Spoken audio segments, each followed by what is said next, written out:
Greetings, ladies and gentlemen, and welcome to this latest narration of the web series There Is No Epic Lucia, only puns.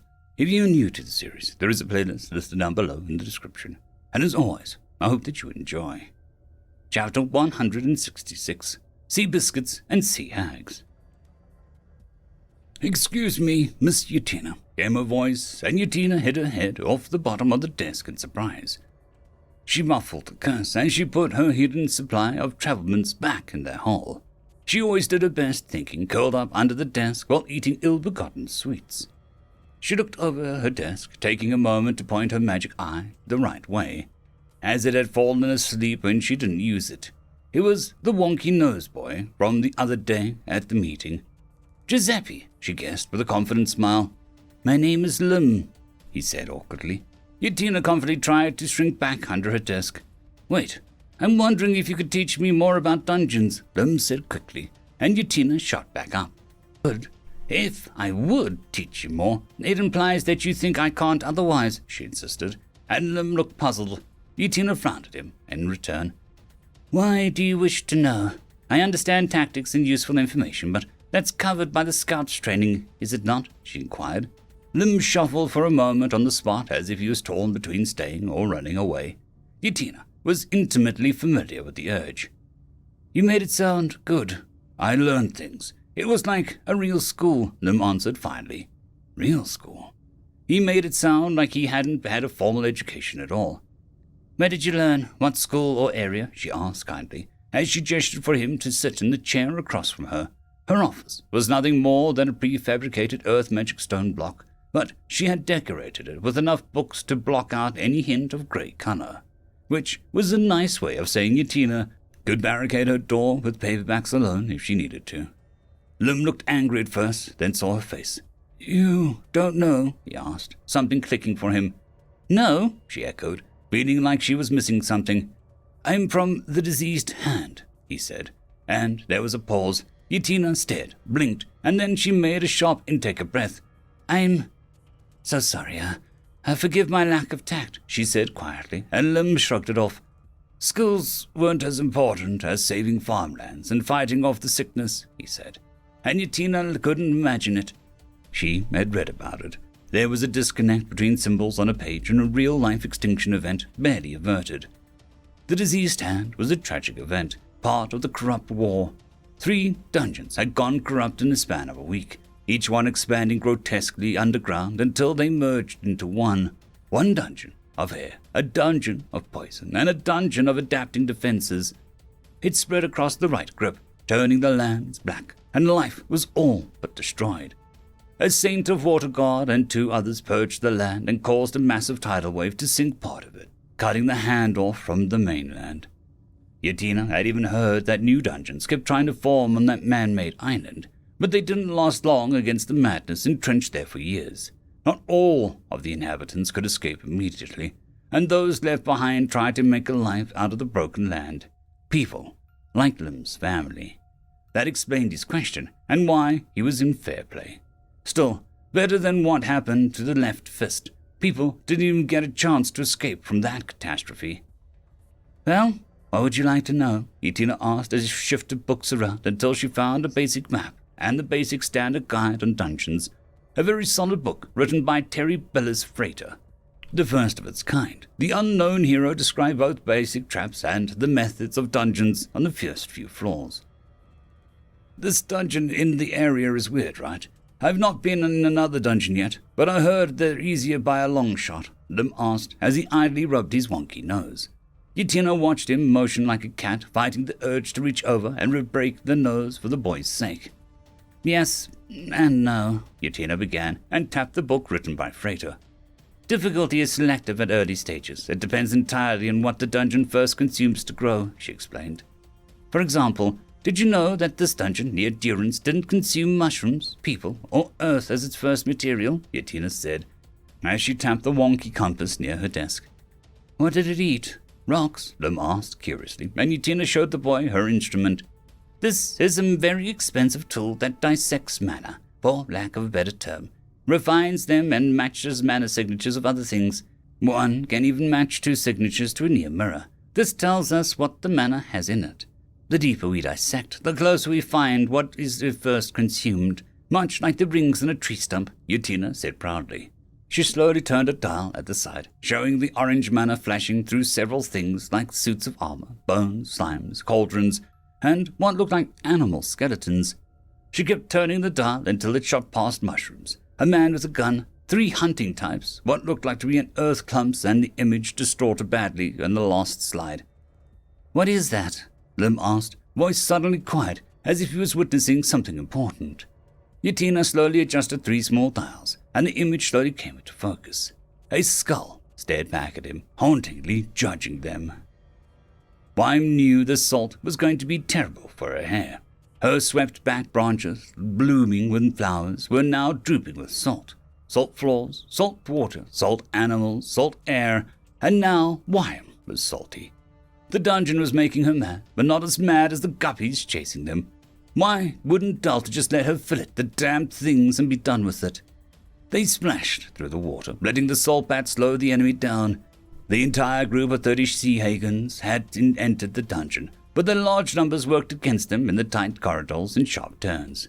This was why groups stayed under 6 people, she presumed. Fewer fish in a barrel moments. "Get the sandwalkers! Find the jewel for the queen!" One of the large creatures snarled, its green scales around its face bright red, as if it had taken a bite of its comrades in the struggle.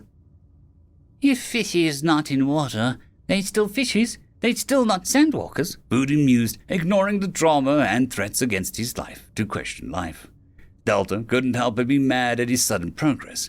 Foodie had made 2 floors since this chase began. 30 sea hagans, Delta, her monsters, Vadelin, and who knows what else was pushing a ton of mana into the usually solitary dungeon. If it took 80 mana to get to floor 8, then so far Foodie must have gotten about 180 mana since Delta arrived. Mana bursting was horrible, and she didn't blame Foodie for dumping the excess mana into things. It also annoyed her because she noticed something else. Foodie didn't have DP. He just had mana. She asked the system as she followed the monsters into the first major room. The human soul generates a constant flow of sentient ideas and awareness. To prevent your mind from exploding any time you would think to make serious change permanent, you get locked down until you had enough DP to do it on your own time. Dungeons do not get Delta points until floor 25 or 30. They simply don't design or desire complex things requiring self-control. DP is possibility of the soul. You had a soul from the start, sister. Wait, if Foodie was made up entirely of mana with no sparks of DP, then those weapons, those tools of fair play formed from their souls and seeds, they wouldn't just damage Foodie, they would utterly distort or scar him. Now, when a dungeon's theme is known, it doesn't give people an automatic advantage. Yutina explained as she poured Lim and herself some brisk hot water with a dash of fruit. She hadn't a clue what fruit was in the fruit tea. She just drank it because her options were coffee, blood of some poor scribe, or protein shakes. Yutina had issues with all of these things. For one, no one used disinfectant wipe on the scribe after they were done. It was so unhygienic. But if you know it uses fire, you can focus on water, right? Lim suggested. Yutina eyed her mana dissector with a frown, putting it away for now, as she could ponder the results alone later. Some things were best done alone. "Fire? What is fire?" she asked Lim, and the boy blinked once. She was curious about what he knew, and this was a good question to lead him off. "Hot air, but really hot?" he said after a moment. "Not quite, but the idea is this. Has the dungeon figured out fireballs, heat waves, molten stone, elemental sprites, sunlight? The theme is so much more than a single approach. The first 10 floors, you can be excused for thinking of monofocus can be normal, but dungeons are always learning. Knowing a dungeon's theme is only step 1 of a long procedure," she said softly. "Scouts say as much, but how do you figure out what it's done with its theme?" Lim said, and Yutina took a long sip of her fruit tea. "The hard way, sadly." As the first sea hagen entered the room, Jeb hurled the salt crab at its face, letting the thing go to town with its claws. When the next one entered, Delta watched as Foodie's first few traps set off. He had made shortly before Vadelin arrived. A long salt stalactite cracked and fell down sharply. "Salt spike," Foodie said smugly as the Sea Hagen toppled over. Delta winced and didn't stare at the result. She kept urging her team forward. "Mad at me?" Foodie asked, sounding worried. Delta shook her head. "I just don't like violence or blood," she explained. "Oh, violence? Hurting others," she whispered, as they ran along a winding path of the room. It was a narrow road with deep-sea pools on all sides filled with spiky stalagmites just below the surface. Most of them were blunt, but it was a good use of the environment. "Tally-ho!" Lord Marshy turned and buried his fist into one of the Sea Hagens that had leapt at them over the gaps in the pool and with a wicked red blade. The creature's yellow eyes bulged and the ridges that made up his face paled before it exploded back and hit the wall, sliding down with a twitch. As the last of Delta's team made it through the next tunnel, Foodie stopped holding the traps back and let them fly. As the next group chased after them into the tunnel, a cloud of salt was lifted off the ground and into their eyes. Some of the salt on the ground had been extra large flakes to make it worse. One stumbled back enough that it tripped and fell into the pool, hitting the pillars underwater. 10 more of the Sea Hagens rushed in afterwards, ignoring their comrades.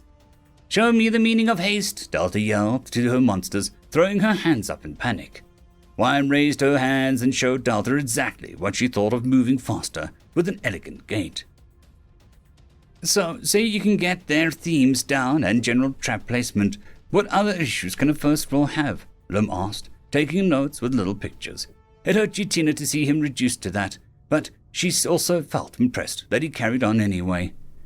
"Well, it is rare, but there can be a puzzle. It's not common, but I've read reports," Yutina said, and found a book in a pile of nearby on a particular topic and opened it. "This is the twin dungeons of the Left Burden, an artistic rendition of the room just before their boss," she showed him, who looked enraptured by their knowledge that she was just sharing with him. Yutina had a book or two that had maps and pictures like this with smaller word counts. Maybe the boy would like to borrow one. Lim opened his mouth. "Scout backfield, you're supposed to be on patrol duty," snapped a voice, and Yutina looked up to see some blades she didn't recall. Lim jumped to his feet, pale and shocked at the words. I'm so sorry, sir," he began, and the blade clucked his tongue. "Just because your brother was worth his salt and blade doesn't mean that you get to act like you're special," the brute growled. Yutina twitched something about his words. "Just because your sister is a summer maiden doesn't mean that you're worth anything. Stop trying to be like us." "Does your order supersede mine, Second Lieutenant?" Yutina asked slowly, her voice taking on a detached tone. The blade blanched as if he hadn't even noticed Yutina in her own office. "Captain Yutina, man, Cadet Blackfield is expected at—" He began to speak, and Yutina held up her hand. "He is to remain here and continue working on classified work under my command," she said finally. She looked at him. "His talent is promising enough that I have hand-picked him myself. Tell his superiors that he will be transferred promptly to my personal squad," she said, and the blade's jaw dropped. That promotion would instantly make Lim a first lieutenant. "I would like to offer my services," the man said quickly, as if sensing an opportunity escaping him, and Yutina slowly looked at him from head to toe. "I'm sorry, I just don't see anything special about you," she said, and sipped her fruit water. The man left a moment later, his voice refusing to work. Lim looked shell-shocked. "You are going to promote me?" he whispered in a strained voice. Yutina shrugged. "I'm supposed to have a 6-man squad under me. I have none, so welcome aboard," she said, and poured the rest of her water into the nearby fake plant. The thing curled at its tips. Lim swallowed hard once. "I can finally pay for my parents to get off the diseased hand," he said to himself with clenched hands. Yutina didn't know what to say to that. Maybe she should look into the charity that helps that part of the world. It could use more funding, maybe. "What about your brother?" she asked very slowly. He died in a new dungeon to the east, a snake dungeon that is off limits due to its birth or something," Lim explained sadly. Yutina opened her mouth, then took a moment to answer. "I think my sister died in the capital. She won't respond to my letters, so I have to presume so," she offered in return. A sort of peace came over them both. Sharing in their loss seemed to allow them to trust one another just a little. Yutina looked down at the twin dungeons puzzle room on the first floor. It was a very simple design, but it set the tone for the rest of the journey down the floors. The door had 6 panels. One side had replaced a tablet from a nearby table, and on the other side you placed a concept that opposed it. A bird on one side, a fish on the other, fire on one side, ice on the other, and so forth. Still, puzzles were rare on the first floors. "Foodie, we don't have time for this," Delta warned as Jeb sat against the floor in the chamber, having no trouble keeping the sea hagen out by sheer benefit of his girth. "Solve," Food insisted with a whine. The puzzle before them showed 2 coral buckets of salt. The puzzle gimmick appeared on 2 floor panels around the room. Jack took one bucket and placed it on the very obvious rough stone square, and it sank down a foot or so. Wyman did the other, and the floor began to grind open. It began to open slowly. "You worth the weight in salt," Foodie announced proudly. Delta had to admit, she liked that one. "They stick me with sticks. Jam will fire back," the troll announced, and the ground shook as he passed gas, causing the sea hagens to screech and retreat. Wyman and Jack pushed to exit, trying to pull the doors open faster, gagging. Vadelin looked green, and Delta had gone fully immaterial. She was not dealing with that. The boss laid ahead of the room. It just stood there like a lifeless doll. It didn't even have a cool entrance. Bosses tend to be lackluster in the early floors. Many dungeons simply take a monster and scale it up with mana, she told Lim, who still looked a little stunned at his promotion. Are there any exceptions? Lim asked curiously, as he drew a little stick figure, then a massive one. A few. The Ruby dungeon is notable. Its first floor boss is a mirror, she said, pointing to the red circle on the map in the middle of the long stretch of desert. Really?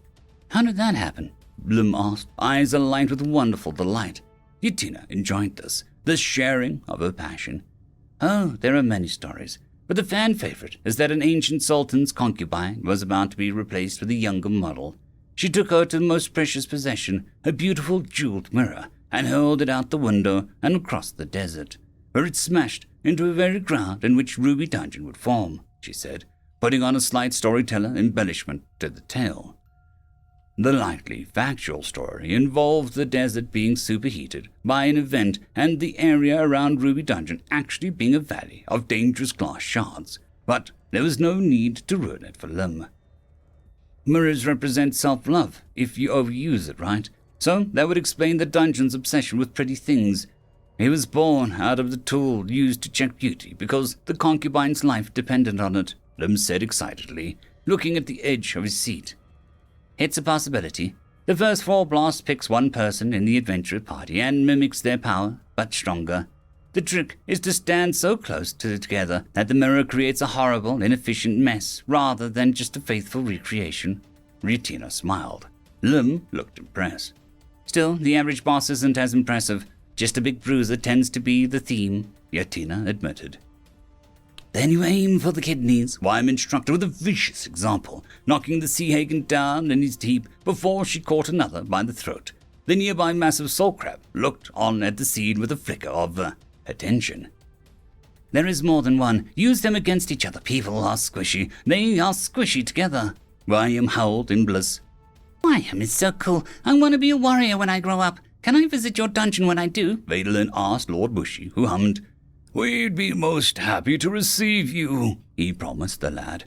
Crab suplex, more force, Wyam yelled as she kicked another sea hagen, the creatures looking more ravenous by the second, and never ending. 30 had come in initially, but by now, far more than 50 had been knocked down. She frowned as she felt the sea hagen slowly begin to retreat, but there was something at the entrance, a far more potent seed than before. It reminded Delta of Davina, a being in touch with nature, but this one was like a storm, like innocent people being smashed with the rocks, like a violent wind. Destruction, and not creation. Enough playing, something is coming, Delta whispered, and Wyam stopped laughing and threw the two in their hands to the side. All Delta's monsters could sense her emotions. Lord Mushy, Vadelin's life is in your hands. Foodie can't open the door to let us through unless his boss is beaten, Delta continued. The being had reached the first floor. Some water moved around it, salt pillars crackling as it walked past. The salt trap went off, and the cloud was just parted as if the blade had been swung through it. The air itself was the creature's tool. As you command, mother, with me, lad. Lord Wishy directed the boy to an alcove off to the side of the room. hidden from all who entered the boss room. Mushy was the best to hide. Well, not incapacitated by the salt water, he was weakened greatly by it. The creature drew closer. Delta clenched her hand. "How can anyone take these dungeons on?" Lim said, shaking his head at some of the creatures. "We just use more effective killers," Yadina said bluntly as she sorted through the paperwork to sign off on the promotion. "Those with calls have massive potential. The closer we advance to the goal or mission, the more we grow. The more important the mission is, the truer it is to who we are, the faster we develop. Not only that, there are those who engage in unspeakable acts," she said, her voice turning frosty. "Breaking the core or draining it of its mana through a vile magic can take its potential, its power to make fantasy into reality, and make it your own. Lands wither, waters run dry, monsters rise in fury, and disaster comes when an established dungeon is destroyed.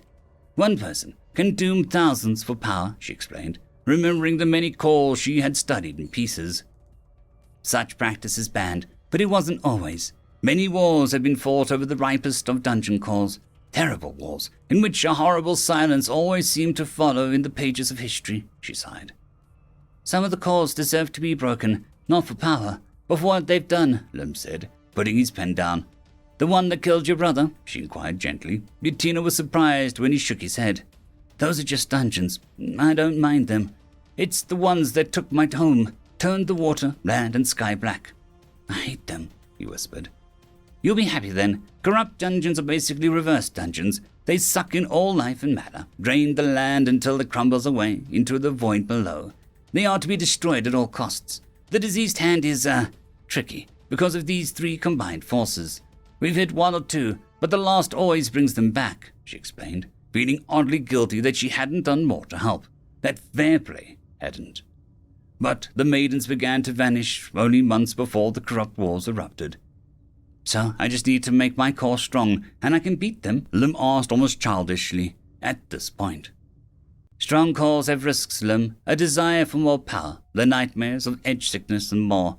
You have to temper both soul and core," Yutina said, and Lim leaned in. "Can you teach me?" he asked eagerly. The researcher closed her eyes and then smiled. "Sorry, I don't have a core," she said, getting the awkward statement out before it could build. He stared back in shock. "How?" he asked. It seemed even Lim knew everyone had a core, should have a core. She pulled down the top of her sweater slightly to show a massive burn scar that started at the collarbone and spread across her shoulders. It covered most of the front of her body, focused around her chest. "The last time I saw my sister, she did this. I can't do magic, and I don't grow like others, but I've got my mind on my books," she said tightly, forcing a smile. "You're still worth more than the idiots flinging fireballs about or showing off some magic axe they'll never use," Lim insisted, and looked down at his feet. "My brother didn't have a strong core, and he was amazing," he said stubbornly. "I appreciate your kind words, but I know my own worth quite well, even if others don't. Still, we can't deny that under the right conditions, someone's core can grow beyond their peers, a sort of refined seed that comes from long lines of warriors, talented magicians, or those that just push themselves to the limit. A child of that line has such a core that even if it was starved all their lives, the husk alone would crush normal men," Yutina said firmly. "What do we call them?" Lim asked, holding a book in his lap. "Most cores have a clinical term of normalized person core. I was one. You may be one. The baker in this city is one. A lot of guards and warriors could be one. For those with extreme growth, the correct term is refined core users, but a less flattering term is used by the public. Those with such power are said to be owners of monster cores, primal power that no normal man can possess," Yutina whispered, in case someone was listening. "Do dungeons have an official term?" Lim asked, leaning in as if he was ready for a secret. Yutina thought about it. Delta watched as the hulking 10-foot sea hagen moved into the room, bringing a torrential rain cloud with it. Its core was scary big. Not as big as Maharia's, nowhere near as big, but noticeably. "Turn back," she warned, and he could hear her. It turned black eyes with endless depths to them at Delta. "If strong people are monster cores, then dungeons have equally worrying names than the public. Dungeon cores, dens of evil, murder holes," Yutina listed. I will rend you aside and take my prizes, the massive sea hagen rasped, holding a thick staff made of bone and black seaweed. The jewel and the human child will suffer, it said, drool leaking down its chin between bloody red teeth. Delta narrowed her eyes. Her aura flickered dangerously. Do not threaten them, she said in a simple tone with no emotion. Yutina cheered on her pen and looked out the nearby window. Dungeons have different names in different parts. None are flattering. Some are known as bloody butchers, those who take fresh kills and reuse them for their gain. Some are people killers, and others are just called demon machines, she explained, and Lim eyed her for a moment. What would you call them? He asked, and Yutina blinked. She had never thought about it before. I suppose, she trailed off. I will not retreat, the sea hagen hissed. Delta raised her hand, eyes glowing orange and slightly blue. Then you will not proceed either, she promised. Her hand dropped, and her monsters moved like blurs. I suppose I'd call them world builders. They just help us and the world so much. They're not parasites. They hold the world together by building new mana veins, Yutina said with a wistful look to her. It's a bit technical, Lim said, grinning to show that he meant no offense. Oh, and what would you call them, still currently a cadet Blackfield, she said with a raised brow. The names. If they have one, he said and stood up to start putting books away. Yutina watched him go. What a sassy child. Still, his logic was solid. A name told you everything when it came to dungeons. What does yours mean, Delta? She whispered. This is not how jewel dens work, the creature snarled as it had long cuts across its arms. Delta crossed her arms, blazing with mana. I'm changing the rules. I've had enough of these rules where it's the bad ending or the worst ending. My name is Delta, and I won't back down, she announced as Jeb picked the sea hagen up and began to slam him across the walls, ignoring the balls of pressurized water cutting into his skin. You are chaos, damnation, and mana, the creature howled in pain. Delta looked over at the hiding Vaderlin and shook her head. I'm just a failed dungeon core, she said, and Wyan began to bind him with roots, which he cracked trying to escape. A jewel den? Then where is your treasure? Where is your gold? The sea hagen hissed in mockery. Where is your legendary lot? It gargled, a word sounding like a personalized slang. Please, I'm far too sophisticated to be needing gold, she scoffed, and the creature, Wham, and Jack all cringed. Come down to my dungeon soon, you monster. Heck, stay here once I teach Fruity the ways of Delta. There's no epic lucha. Only puns, she grinned, and the storm above them broke. You do give out spider panties, Wham commented. Delta pursed her lips. Antade interme esse idispe antispe, she said, making slicing motions across her neck. Some people simply didn't need to know about the Queen Victoria's secrets. She was running in the spider room. End of chapter. I would like to thank the T5 peeps, Cam Maxwell, Casper Arnholtz, Bushmaster 177, Leslie 517, Red Panda 121, Cold War Boomerwaffen, Lightjock, Dragzoon WRE, Lord Azrakal, Severin Cerberus, and Arcadian. Thank you very much.